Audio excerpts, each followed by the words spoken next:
Bonjour tout le monde, moi c'est Defustel Njoko, designer, CEO de la marque Defustel 1974 et je vous souhaite à toutes et à tous un bon visionnage et bienvenue sur Facecam.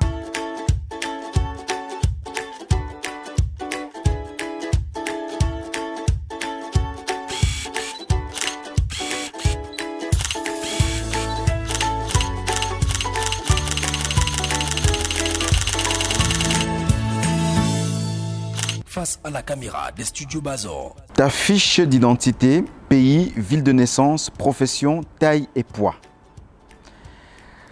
Je suis, comme je l'ai dit précédemment, Defustel Njoko, camerounais d'origine, marié, père de 3 enfants, originaire du village Baham, en pays Bamileke. Je suis né à Baham, j'y ai grandi et j'y ai fait une partie de mes études, si ce n'est toutes mes études. Je suis designer, comme je l'ai dit précédemment. Je suis directeur artistique et CEO de la marque Defustel 1974, une marque établie à Milan. Ma taille, je fais 1,84 m pour un poids de... Bon, ça varie. Le poids varie en fonction des moments, des périodes, mais globalement, je fais 78-77 kilos. Voilà, pour une masse de 18, voilà, pour une masse de 18 grammes, de 18 de graisse et 40 d'os, je crois. Voilà, donc voilà un peu mes mensurations, mes poids et puis d'autres renseignements. Face à la caméra des studios Bazor. Qu'est-ce que la mode représente pour toi? La mode pour moi représente d'abord, c'est une passion, c'est un mode d'expression. Comment je veux dire, c'est la liberté et en même temps c'est une certaine forme de rébellion pour moi, une façon de dire ce que je pense, mais de manière, enfin dans le cadre de ma passion quoi. Et voilà, donc ça représente énormément de choses pour moi.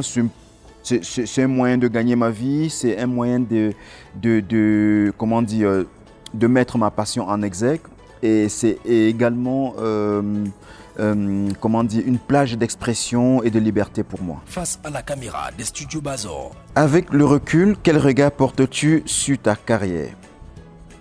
Alors, je ne sais pas si je peux prétendre avoir déjà eu une carrière ou bien avoir déjà une carrière. Non, je ne pense pas avoir déjà fait un parcours qui puisse me donner la possibilité de prendre du recul pour y jeter un coup d'œil. Néanmoins, je dirais simplement que depuis quelques années que je suis dans cet univers-là, ma passion va toujours grandissante. Je pense que j'ai accompli un certain nombre de choses. Il reste beaucoup à faire parce que je considère que je suis simplement à l'aube d'une carrière. Si je devais comparer à l'univers du football, je dirais que je suis peut-être en 3e division. En 3e division, donc je dois accéder en 2e, je dois accéder en 1re et je dois arriver à la Ligue des Champions. Voilà, c'est mon point de vue sur ce que j'ai déjà accompli jusqu'ici. Donc il reste beaucoup de choses à faire. Je vais y arriver.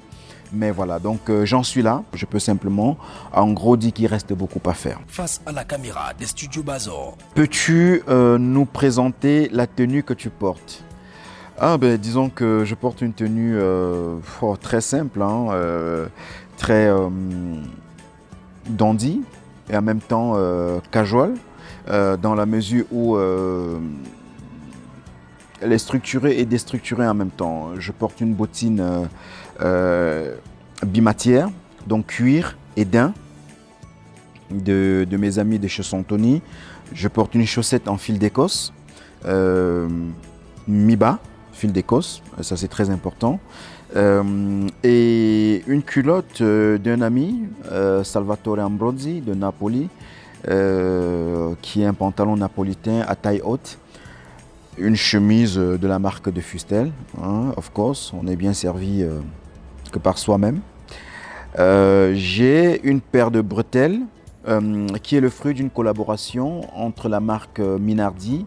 C'est une marque qui est située à Vercelli, au centre d'Italie, qui est le fruit d'une collaboration entre 3 entités. Moi, de Fustel, Minardi Belt et l'Anificio Ceruti.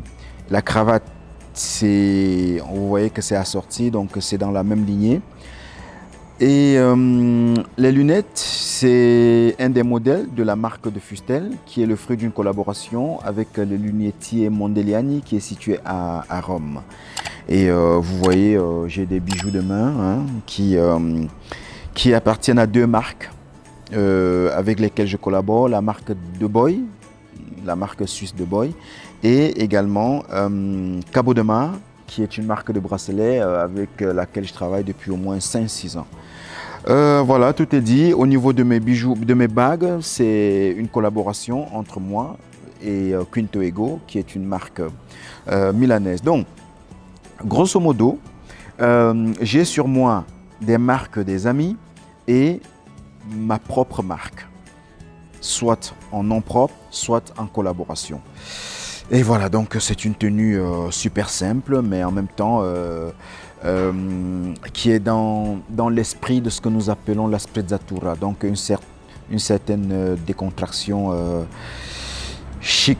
Face à la caméra des studios Bazor. Quel est ton plus gros sacrifice pour faire cette carrière de haut niveau? Comme je dis, je ne peux pas encore prétendre avoir fait une carrière, mais simplement, s'il faut dire, c'est qu'il faut sacrifier pour arriver à, surtout dans ce milieu-là, hein, qui est quand même qui demande beaucoup de sacrifices, qui demande beaucoup d'investissement, beaucoup de temps. Disons que le sacrifice, c'est sur le plan de la tête familiale. Ça demande beaucoup de voyages, d'être tout le temps en train de bouger dans les avions.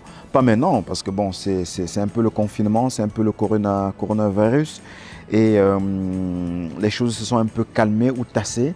Mais sinon, grosso modo, ça demande beaucoup de déplacements pour comprendre comment l'industrie fonctionne, pour aller vers des amis qui font des choses, aller dans des pays pour aller vraiment au cœur de la création, voir comment dans les usines ça fonctionne, faire des foires, participer aux foires. Donc, ça demande vraiment beaucoup de déplacements. C'est beaucoup de pression. C'est beaucoup de pression parce que en principe, tous les 6 mois, au moins tous les 6 mois, il faut faire quelque chose. Il faut créer quelque chose. Si ce n'est 4 créations par an, il faut en faire au moins 2, c'est-à-dire été, hiver. Et chaque fois, il faut étonner, il faut réussir à étonner, réussir à se surprendre soi-même et à surprendre aussi d'autres personnes pour continuer à susciter on va dire comme ça, de l'engouement autour de la marque. Donc ça demande tous ces sacrifices-là et c'est beaucoup de pression qu'il faut supporter et chaque fois penser à ce qu'il faut faire à l'étape d'après. Après, à peine tu as fait une collection qu'il faut déjà l'oublier pour passer à la collection suivante. Donc pression, sacrifice en termes de temps. On n'a pas toujours le temps de s'amuser comme on voudrait. Ou de se laisser même aller comme on voudrait parce qu'il faut garder une certaine ligne par rapport à ce qu'on représente, voilà, des choses comme ça. Donc c'est beaucoup de sacrifices, c'est vraiment beaucoup de sacrifices, c'est trop fatigant, mais comme on est passionné, on ne voit pas tout ça. Face à la caméra des studios Bazor. L'art de l'élégance ne nécessite pas de diplôme, dis-tu, et en d'autres termes. Moi je pense que je lisais sur un forum hier. C'était une discussion entre mes amis de Monsieur Afropolitan et un internaute. Et il y a quelqu'un qui disait qu'on est élégant. Et mon ami Paul Marius, le fondateur de Monsieur Afropolitan, disait que non, on ne naît pas élégant. On devient élégant. Je souscris à cette idée qui dit ou qui soutient qu'on ne naît pas élégant. Justement, on n'est pas élégant. C'est un cheminement, c'est le fruit d'un cheminement, c'est le résultat d'un processus éducatif. On observe, on ingurgite, on prend à gauche, à droite, on crée son propre chemin stylistique, sa propre identité stylistique. Et je ne veux pas dire qu'on devient élégant par après. D'abord, personnellement, je pense que l'élégance, c'est d'abord, comment dire, ce n'est pas en termes de vêtements. L'élégance, c'est d'abord une manière d'être avec les gens. C'est d'abord la manière dont on est dans son environnement, dont on se comporte avec les gens, la manière de parler, la manière d'argumenter, la manière de poser sa voix. C'est ça l'élégance, la manière dont on est avec ses voisins. Est-ce qu'on tend la main, est-ce qu'on aide, est-ce que... Voilà, tous ces éléments-là, pour moi, forment ce que j'appelle l'afro-sartorialisme, c'est-à-dire une vision africaine de l'élégance. Après, le vêtement n'est qu'un élément de l'élégance, n'est qu'un prolongement de l'élégance, mais c'est une partie infime de l'élégance, parce que la vraie élégance, c'est vraiment l'élégance de l'intérieur. Et l'extérieur, c'est donc le vêtement qui est la partie visible. Alors, ça conforte l'idée selon laquelle on n'est pas élégant, mais on travaille l'élégance. On travaille l'élégance interne comme on travaille l'élégance externe. Et tout ça concourt à soutenir le concept que j'appelle l'afro-sartorialisme, qui est une vision afro de l'élégance, une élégance qui mène ou bien qui mêle les éléments de vie de l'Africain, c'est-à-dire la notion de solidarité, la notion d'humanisme, qu'on met au service de son environnement ou des gens avec qui on vit. Voilà, donc on ne n'est pas élégant, mais on le devient par ses manières et par la manière dont on s'occupe même de son vêti. Face à la caméra des studios Bazor. Quel est ton rapport à la photographie? Je veux dire, moi je rêve dans une autre vie d'être photographe ou de compléter ma palette je ne sais pas si je vais dire d'artiste, de compléter ma palette par,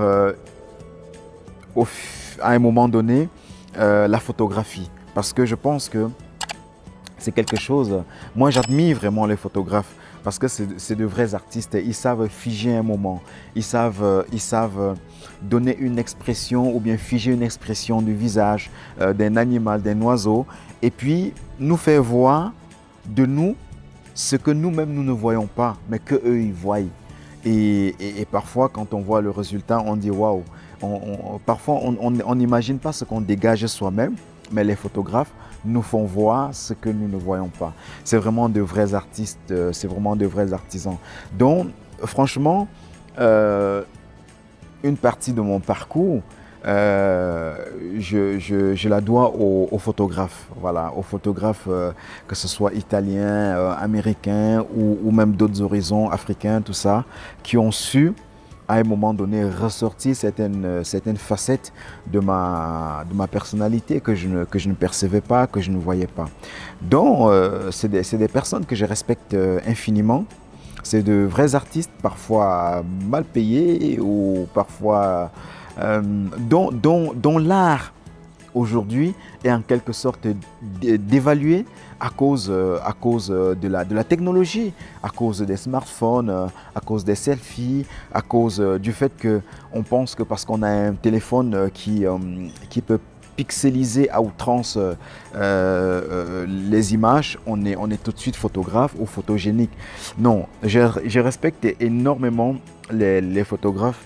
Jusque maintenant, quand j'ai des shootings à faire, même si j'ai un téléphone qui fait de belles photos d'après moi, j'aime toujours avoir cette faiblesse, cette sensation, cette envie de faire appel à un photographe parce que je pense qu'ils ont un œil aiguisé, soit ils ont appris, soit c'est inné en eux et ils ont ce quelque chose-là que nous recherchons ou bien que nous voulons ressortir. Donc, chapeau aux photographes, chapeau à cet art-là. J'espère un jour, peut-être dans une deuxième vie, faire partie de votre corporation. Face à la caméra des studios Bazor. De Fustel Ndioko, porter les chaussettes du pape. Explique-nous ça. Ah, ça c'est Jeune Afrique qui avait titré dans un article de Fustel Ndioko dans les chaussettes du pape. Disons, c'est très simple. J'étais une fois à New York pour un travail. Et j'étais sur la 5e avenue, j'avais fait un shooting et j'ai posté. Et puis, je pense que cette photo-là est arrivée entre les mains de mes amis de mes chaussettes rouges. Et ils m'ont contacté pour que nous collaborions, pour que nous puissions collaborer par rapport à leur boutique, par rapport à leur enseigne, mes chaussettes rouges. Et nous continuons toujours, hein. C'est une très belle enseigne qui vend les meilleures chaussettes, hein. Des Mazarins, Grand Faiseur, des Gamarelli. Et l'histoire des chaussettes du pape, c'est quoi? C'est que, hors Vatican, mes chaussettes rouges, c'est la seule enseigne qui commercialise la marque Gamarelli. La marque Gamarelli étant cette marque qui habille le clergé depuis au moins, je crois, 400 ou 500 ans. Donc, le pape, en l'occurrence, il porte les chaussettes rouges et les autres membres du clergé portent d'autres couleurs. Même jusqu'à la soutane du pape, tout ça, c'est la marque Gamarelli. Et hors Vatican, c'est mes chaussettes rouges qui commercialisent, qui a le droit de commercialisation sur les chaussettes, sur la marque Gamarelli. Et quand Jeune Afrique a fait son article, nous sommes allés chez mes chaussettes rouges pour qu'ils comprennent l'univers des chaussettes, pour qu'ils comprennent l'importance, autant pour moi, des belles chaussettes bien faites, mercérisées, en fil d'Écosse et tout ça. C'est pour ça que Jeune Afrique a titré de Fusten Djoko dans les chaussettes du pape. Et voilà, je pense que ça a un peu attiré la curiosité des uns et des autres. Mais c'est tout simplement cette histoire-là. Je collabore avec l'enseigne Mes Chaussettes Rouges. Et voilà, donc d'où le résultat de cet article dans les chaussettes du pape. Donc voilà, donc c'est ça l'histoire. C'est ça l'histoire de mes rapports avec les chaussettes rouges, les chaussettes du pape et du titre de Jeune Afrique de Fusten Djoko dans les chaussettes du pape. Face à la caméra des studios Bazor. Pochette ou chaussettes, s'il fallait faire un choix. Ben, s'il fallait faire un choix, c'est quand même un choix cornélien, hein. C'est un peu comme me demander de choisir entre mon père et ma mère. Alors, je dirais chaussettes. Parce que je pense que je peux me passer d'une pochette, mais par rapport à certaines tenues, par rapport à certaines chaussures, par rapport à certaines culottes, je ne peux pas me passer de chaussettes. Surtout de belles chaussettes. Dans une belle matière, en fil d'Écosse, montante dans des belles couleurs, comme c'est très bien le fait mes amis de Mes Chaussettes Rouges, encore mon ami Andrea Di Carlo. Voilà, je ne peux pas me passer de ces belles chaussettes parce que ça donne une autre allure, ça donne un autre visuel à la tenue et comment on dit, ça donne vraiment du peps à la tenue. Donc je ne peux pas me passer des chaussettes quand j'ai une certaine tenue. Voilà, donc s'il faut choisir entre les pochettes et les chaussettes, si je devrais me passer d'un de ces éléments, ce serait momentanément, hein, ce serait pour un moment une pochette. Face à la caméra des studios Bazor. Pape de la mode, non, pas du tout. Pas du tout. Disons simplement que je suis un élément de cet univers-là, de cette industrie qui est vraiment très large parce que la mode, ça va du design, ça va des mannequins, ça va des projectionnistes, d'organisateurs de défilés, de producteurs. Donc voilà, donc c'est vraiment très large. Non, je suis juste un élément de cette industrie et j'essaie juste de prendre ma place. J'essaie juste de mettre mon grain de sable ou d'apporter ma pierre à l'édifice, quoi. Donc je ne suis pas... je pense que je suis un des maillons de la chaîne. Je suis un des maillons de la chaîne et tous les maillons de cette grande et longue chaîne ont besoin de se mettre ensemble pour pouvoir travailler. Donc non, je n'en suis pas pape, je n'en suis pas évêque, je n'en suis pas prêtre. Non, rien de tout cela. Je suis juste un élément de cette industrie-là. Face à la caméra des studios Bazor. Ta musique du moment. Qu'est-ce que j'écoute pour l'instant? Je pense que... pour l'instant, ça fait une semaine que je n'ai pas fait de sport parce que voilà, j'ai un petit mal. Mais j'en fais généralement tous les jours. Et quand je fais ça, comme tout le monde ces derniers temps, j'écoute Master Kaji, Jérusalem. Hein? Jérusalem, la la la la la, l'Andalose, na, na, na, na. Voilà, mais sinon, habituellement, c'est un autre univers, un peu pop, un peu rock, un peu black music, old school. Voilà. Mais bon, pour l'instant, c'est Jérusalem de Master Kaji. Face à la caméra des studios Bazor. Le meilleur selfie que tu as fait avec une personnalité. Ah, mon meilleur selfie, c'était avec le pasteur Jesse Jackson. Vous voyez ce monument des droits civiques qui a lutté aux côtés de Martin Luther King, qui a lutté aux côtés de John Lewis, qui a lutté aux côtés de Angela Davis. Voilà, mon meilleur selfie, c'était avec lui et c'était à la gare du Nord. Donc je m'apprêtais à prendre mon train pour rentrer chez moi, mon Thalys pour rentrer chez moi. Et puis, boum, je vois le pasteur Jesse Jackson, le révérend Jesse Jackson qui descend de son train. Il venait à une conférence à Paris. Et puis, ni une, ni deux, on s'est fait un selfie mémorable. Et puis, je n'oublierai pas parce que j'avais l'impression à ce moment-là d'être à côté d'un pan de l'histoire de l'humanité. Je ne vais pas dire de l'histoire noire, mais de l'histoire de l'humanité. Donc ça a été, je pense que c'est mon meilleur selfie. C'est mon meilleur selfie parce que ça ne touche pas le domaine de la mode, mais ça touche le domaine des droits humains. Face à la caméra des studios Bazor. Ton passe-temps favori? Ah, mon passe-temps favori, c'est quoi? Je sais pas, c'est... J'aime lire, j'aime beaucoup être au courant de l'actualité, être au courant des faits, des faits contemporains et même des faits passés.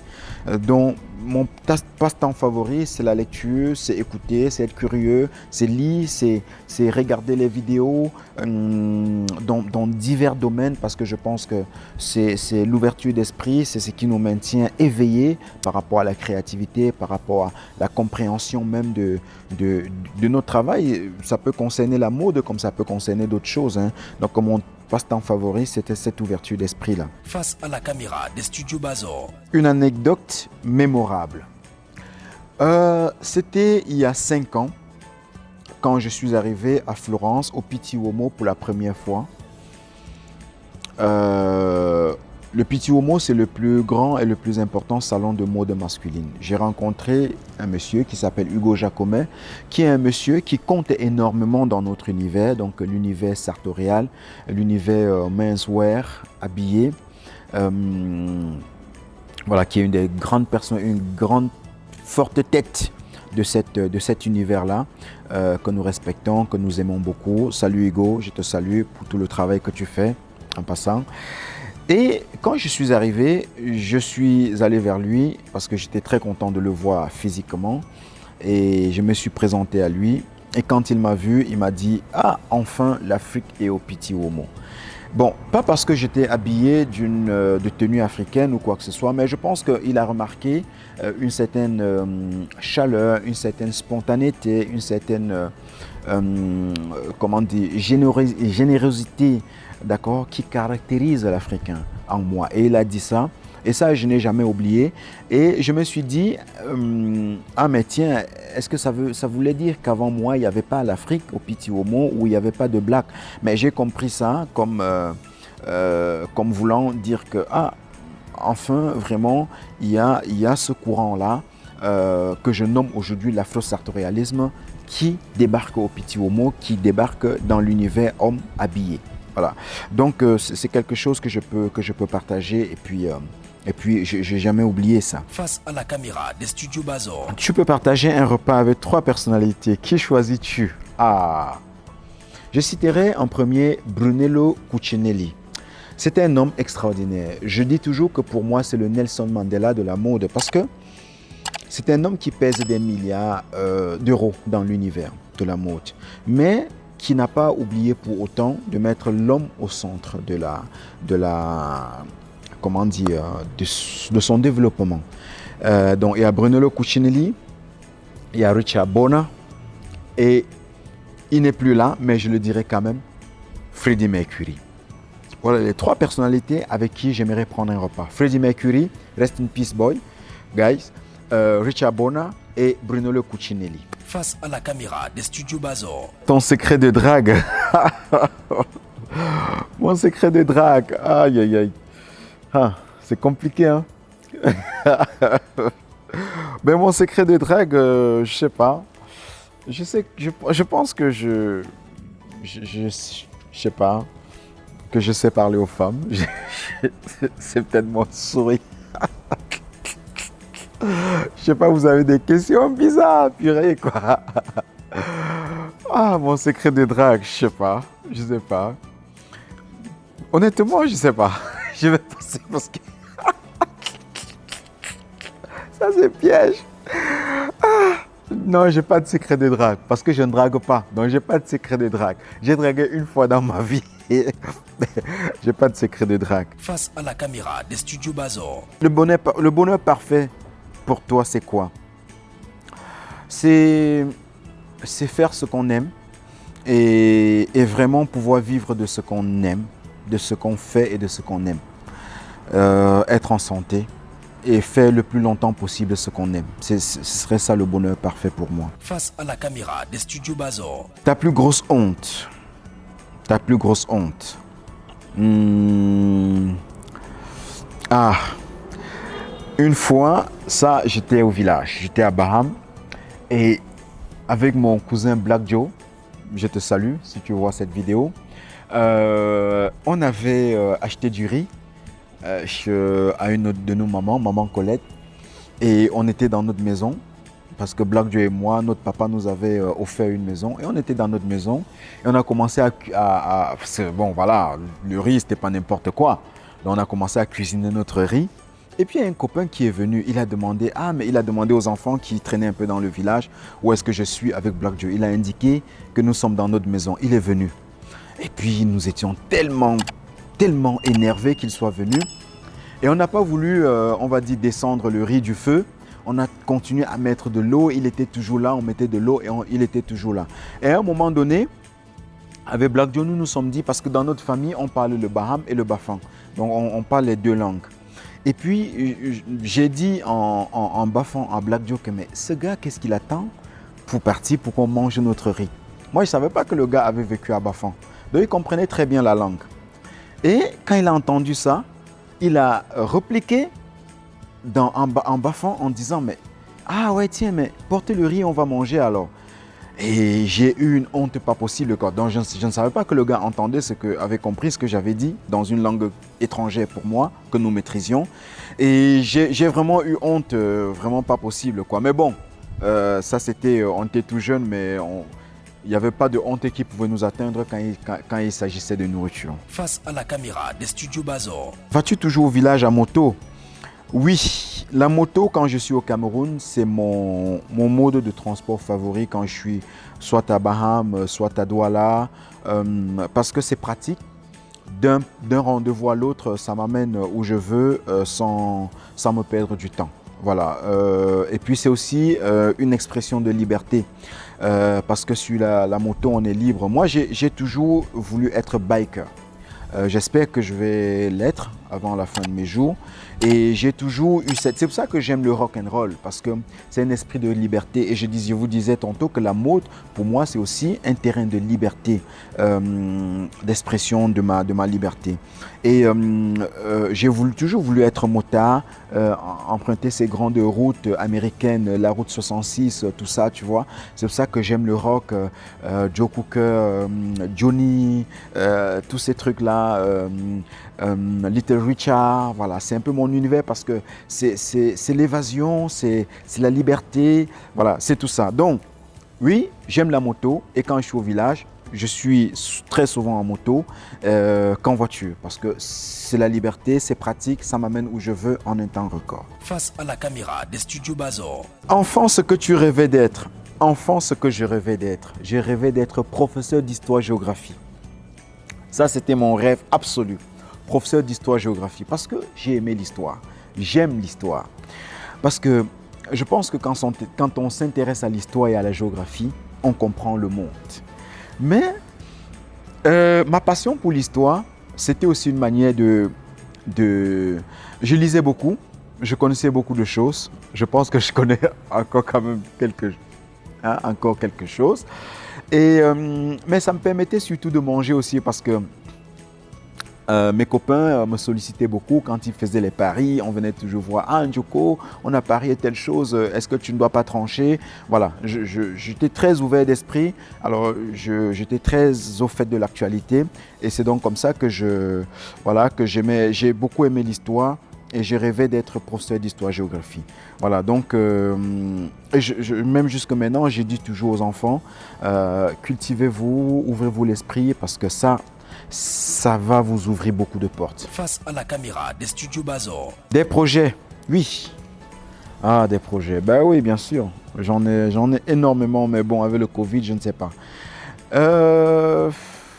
Déjà, pouvoir organiser cet événement à Abidjan avec Skabal. Skabal, c'est le numéro 1 mondial de tissus de luxe. D'accord? Ils ont 10 boutiques dans le monde, dans les plus grandes capitales. Séoul, Shanghai, Paris, Bruxelles, Savile Row à Londres, tout ça. Et nous avons un projet très important à Abidjan, le projet de Skabal de Fustel. Initialement, le projet était prévu pour le 13, 14, 15 et 16 mai. Mais bon, le Covid est passé par là. Donc, c'est toujours dans le pipe et j'espère que nous allons le réaliser très très rapidement. Et puis après, préparer toute la collection de tout l'univers que vous voyez là, chaussures, chemises, cravates, pochettes pour le prochain Petit Homo de juin. Face à la caméra des studios Bazor. Qu'est-ce que tu veux qu'on retienne de toi dans 20 ans? Ben, qu'on retienne de moi que j'ai eu la possibilité d'inspirer, que j'ai inspiré des jeunes, que j'ai montré aux jeunes que c'est possible pour eux aussi d'arriver sans diplôme, sans études, sortant d'un village comme Baham, que c'est possible pour eux d'arriver au sommet, même si je n'y suis pas encore, mais que le fait que je le fasse ou que je l'ai fait, que eux ils peuvent le faire 10 fois mieux, 20 fois mieux. C'est ce que je voudrais qu'on retienne de moi parce que je pense que ce qui est important, c'est la manière dont on impacte sa génération, dont on impacte son entourage ou encore ceux qui nous suivent. C'est ce que je voudrais qu'on retienne de moi. Face à la caméra des studios Bazor. Un message d'amour dans ta langue que tu voudrais faire passer. Ah, dans ma langue. Je vais choisir le Baham parce que je vous ai dit précédemment que je parlais le Baham et le Bafang, mais je vais choisir le Baham parce que c'est la langue favorite de ma mère et comme j'ai beaucoup aimé ma mère, je l'aime toujours, même si elle n'est plus là, elle est partie il y a quelques mois. Rest in peace, maman. Je sais que tu me vois. Et je vais dire à mes sœurs et à mes frères Baham ceci. Femme fa, pour te faire dire.